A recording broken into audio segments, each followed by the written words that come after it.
recall, and you're one of the first to put the CBs in play. You put the 4-iron in when it was a prototype. What made you switch to that? At the time you were playing what, 770? I had 770, so I think I've played 770 for a year and a half, maybe 2 years, depending when it came out. 4-iron for me has always been a tricky club because one, I don't hit it as far as some guys and I don't launch it as high. So I try and find that perfect balance of, you can find clubs like a 770 that launches it higher, but sometimes you lose a little bit of the spin, you lose a little bit of the control. So I've been fighting that going back and forth. You know, I had the P7CBs, you know, in the 6 and 5, and that wouldn't launch it high enough. Okay. And the 770 launched it almost too high. But so you got good spin out of the MCs. But I got great spin out of both. Launch. Yeah. I got great spin out of both. It's just, sometimes you see that window. You know, I always talk about windows on when it launches. And, you know, so I think I saw Rory first have it, and then I asked all you guys about it, and it's been great. It finds that perfect window for me. You know, that it's enough height to where I can get enough out of it, but then I'm still able to control it and not lose that, like, being able to work it left to right. How about the look and feel of the club? Crazy to me, it almost looks exactly like the MC. It doesn't look thicker. You know, the 770 is little chunkier. Like, it looks like it's gonna just jump off the face. The CBs, like, they look really thin. I mean, they look a very seamless progression. Even though I have blades, like, it goes very, very easy into the set. Yeah. So that's nice. Cool. Let's hit a few 4-irons.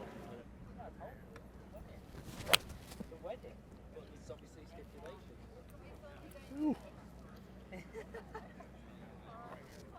you have a particular spin and launch you're looking for in a 4-iron? I mean, 4-iron, if we're spinning probably just above 4,000. Yeah. Launch, I have no clue. It's just like just the just window. Obviously, we're at like a range that goes like this, so yeah, it's gonna look hard low. To tell. But spin somewhere just above 4,000, honestly.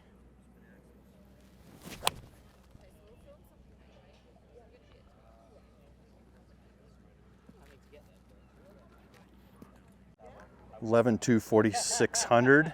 46, a little thin, like a little thin. spinny. Yep, so a little more spin.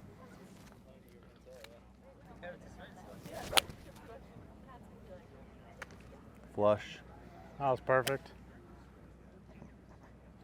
Yeah, it's good there. 11,800, 4,600. Yeah. As you say, some of it you're hitting uphill. It's kind of hard to. It's hard to like keep it down. Like Exactly. that looked pretty low. I mean, that was actually probably. It was probably high a great 4-iron. for you. Exactly. Yeah. Like, so that's the hardest thing is, like, when you're working on a range like this, you can't get caught on trying to make it look nice because you never know. But that's like. I mean, that's a 232. That's exactly what I would want out of it. Yeah, 232 normalized.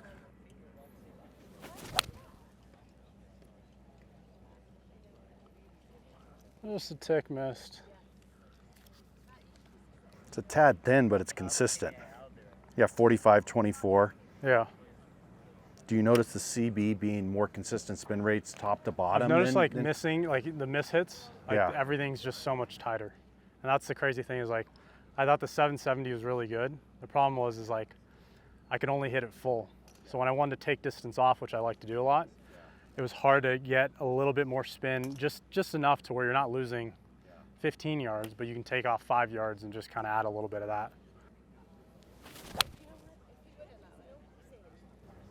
Pure. Oh, that was great. It's good there. What was that Yeah. one? 45, 57, 11.5. I mean, the spin rates have been really consistent. Yeah, I mean, I don't think we've gone above 46. Yep. And if anything, this is like a little And nothing's spinny. dipped too low. You're also, I think you're our first guy out here to put a full set of CBs in play at the Scottish. At the Scottish and the Open, yeah. So like I did that. I mean, when I won the Open, I switched all to the MCs. Yeah. And I did it just because like the turf interaction. And it was weird. I put in the MCs again at Scottish and it just wasn't feeling right. And so I just had you guys build up a full set of CBs and they were great. They worked good for 2 weeks. I felt like the toughest thing about playing in those firm conditions, like in Europe and at the Open, the turf is so thin that if you mishit it, it goes way offline and it spins so much more. Yeah. And at the Open, when it's windy, like that's the difference of a lot, you know, missing in a short of a pot bunker or in a bunker on the green. So I just felt the consistency throughout the bag. I always go back to my normal like blade combo set, but you know, these have been great kind of. But you didn't go back to your normal, you went back to the CBs. I went back to the 5 and CBs 6, so just because like honestly, they look almost identical. Yeah. And just that extra little forgiveness, you know, you might get one shot every, not even tournament, but it might be one shot every 3 tournaments, right? Yeah. That might be worth it. So you notice more forgiveness in the CBs just a little from the bit MCs? more forgiveness, yeah. And if anything, like I said, like I want the launch to be that perfect window, and it's just right there. So feel very similar MCs to CBs? Feel very similar. I'd say the length, everything looks, it's almost identical. I'd say it's just a tick bigger in every aspect, but not where it looks like a different iron. I mean, I think you could hand it to people and say it looks like the same thing. With a little more forgiveness. Yeah, a little bit, but a little more forgiveness.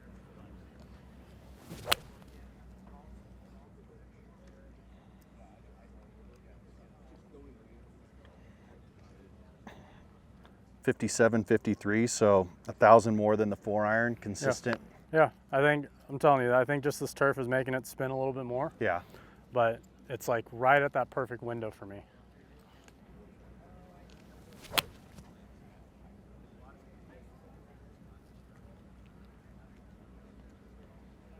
Good swings.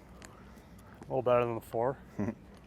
5,100, flatten that one out a little, but still above 5,000, which is kind of the benchmark. Yeah. If it dips below 5 on a 5-iron, is that concerning to you? A little bit. If you live around 5,000, it's good. Yeah. You know, for me, like, I need to live around the 5 to 52. Any higher, like normal weeks, yeah, it kind of gets a little dangerous, either too spinny or too knuckly. Spin is control. And controlling your spin is distance control. And when I'm playing my best, I can control it, add the cut, add the spin, Yep. and that's everything right there. Speaking of spin, we're at altitude this week in Colorado. You're thinking of maybe going to a different golf ball. You've been playing the TP5X. Yeah. You're thinking of going to maybe the TP5? Thinking about going to the TP5. My first 3.5 years, 4 years or something, I've played the TP5 and I've played the spin your ball. Noticed the X just fit the perfect windows for me a lot. I lived on the lower end of spin, but I've just noticed, just kind of with my swing, it's teetering on the low end. And I mean, we're at 6,000 feet, a lot of elevation changes. If I hit some of these balls low spin, like it's not going to look like a pretty flight. So I'm kind of debating going back to the spin your ball. It's something I've played for a while, so you know, it would be a change, but it'd be something I think I'd be comfortable with. Have you noticed any difference? You've played both balls around the greens or any other parts of the game, or are they both pretty similar? Honestly, if you asked me this 4 or 5 years ago when I first turned pro, yeah, I would have said yes. Now I think the balls are so similar around the greens that's like, it's not even a factor. You know, I think they both spin really, really well. You get spin with wedges, they come out nice.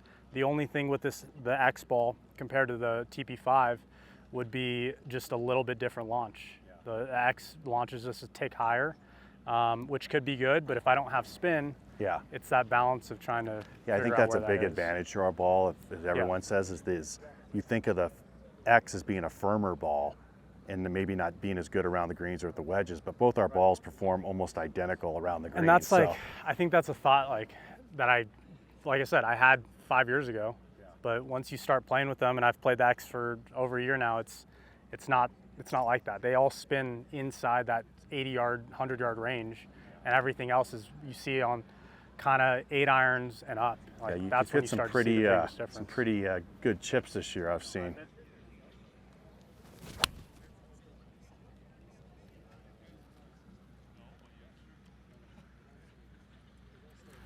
I think those all landed in the same spot. Yeah, so. that's good. Let's hit a few 6-irons. Okay. Yeah, all your carries numbers, I mean, you're within like 3 yards. And on that 5-iron? Yeah.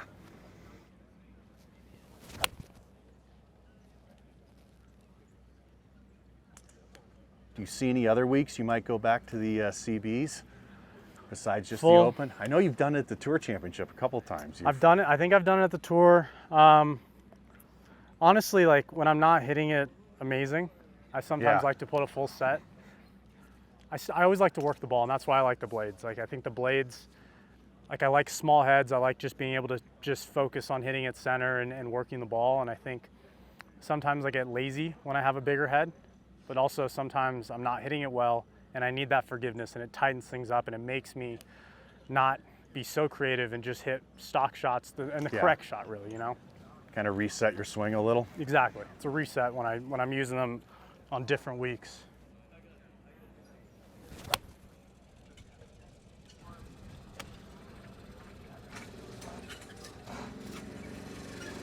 Hitting it good today, huh? I mean, those are good. Yeah. I just needed a warm up with a Yeah. forehand, and I think we're fine.